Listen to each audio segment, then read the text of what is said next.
watching News Audit. I'm Dipavali Hazra. With me is my colleague Anubhuti Gaur.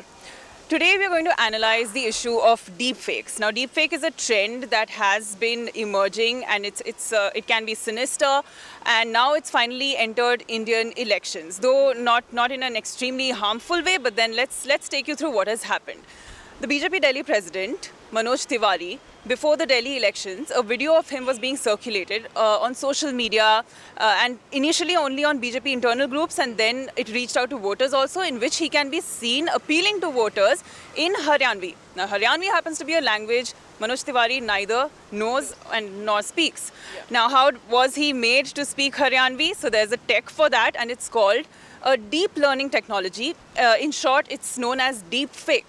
Now, deepfakes can be produced of anybody, and mostly they're done of personalities who are in public life, because there's a lot of media available of them. And deepfakes, essentially what happens is a video or an audio of a person can be forged and into something in which they are saying or doing something which they never said or did. So understandably, there can be huge implications, big misuses of this technology. It invades your privacy, it impersonates you, so there are questions on identity that arise. And of course, there's a huge possibilities are endless of the kind of misuses this technology can be used for. And Anubhuti over here will analyze those for us, especially in areas like entertainment industry, in politics. Deepfake is an extremely deep-rooted problem. Well, yes, here we need to understand what is the major problem here. Now, if you see a video which has been created through deepfakes, then the problem here is that you will not even realize that the person is not actually doing it. The person is not actually saying it. But it will seem that even the lip sync is such that the person is almost saying it. So what we've seen that is that deepfake originated a couple of years ago. What we've seen is that how it has entered politics. Now we need to understand here is that it's a major threat to the Indian politics or any kind of political spectrum. If you see that the biggest misuse that can happen when it comes to deepfakes is that political parties, politicians can use deepfakes to create videos of their opponents and make them say stuff and do stuff that they never said. So what is problem here is that, first of all, we do not have any kind of laws to look into this particular problem, and second is that this is for the first time that any political party has actually used deepfake videos to create a video.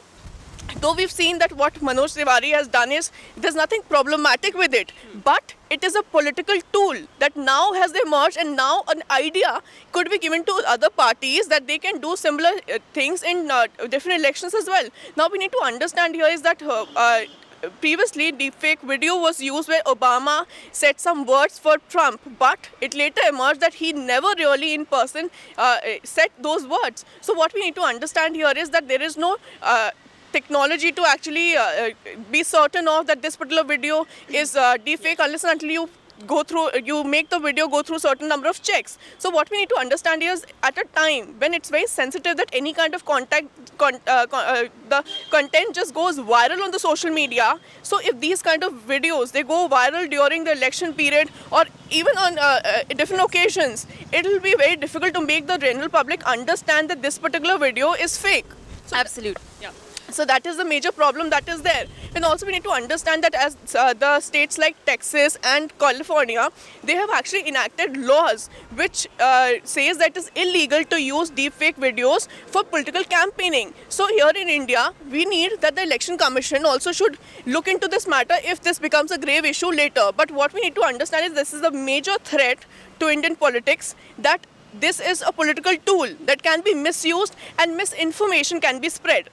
So I'll give you a little background on how deepfakes actually work. So suppose you have a personality, say somebody like Donald Trump. What you can do is get somebody who can imitate his gestures and his tone of voice, and then get him to say certain lines that you want your fake Trump to speak. And then what your deep learning system does is then it tries to, through trials and errors, there's this, in this deep learning system, there's this software, let's say a part of that system is called the detector. Now the detector's job is to keep detecting the flaws in that fake video.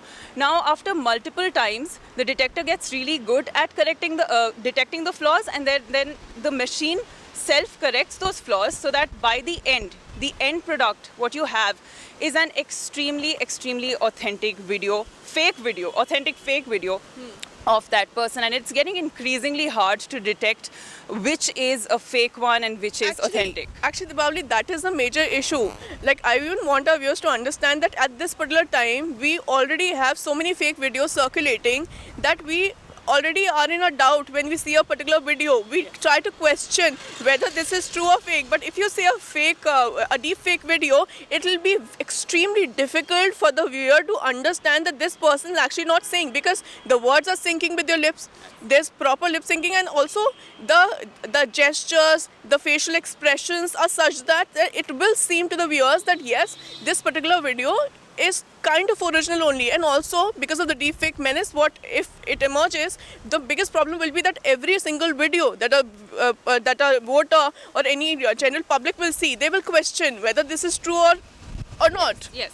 So although questioning, I would say, is good, because over here we still don't have, technology hasn't caught up with the kind of advancements deepfake is making in order to be able to detect the forgeries. So as a consumer of news, or as a consumer of media and online content, we all have to be very careful about what we believe and what we don't.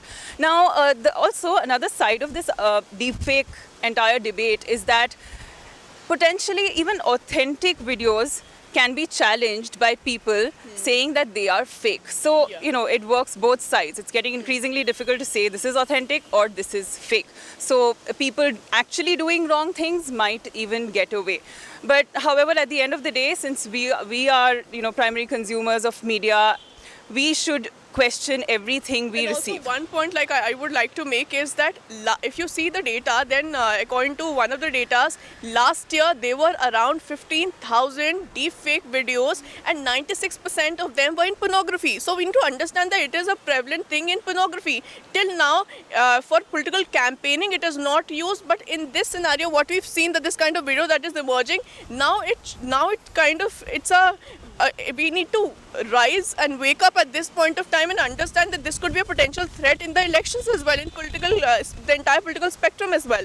Yes, and besides politics, what will actually make you sit up and take notice is that it might even affect you, because nowadays media is largely available. You share your videos, you share your photos, your friends, your exes, everybody has them, and they can potentially harm you as well and invade your privacy as well.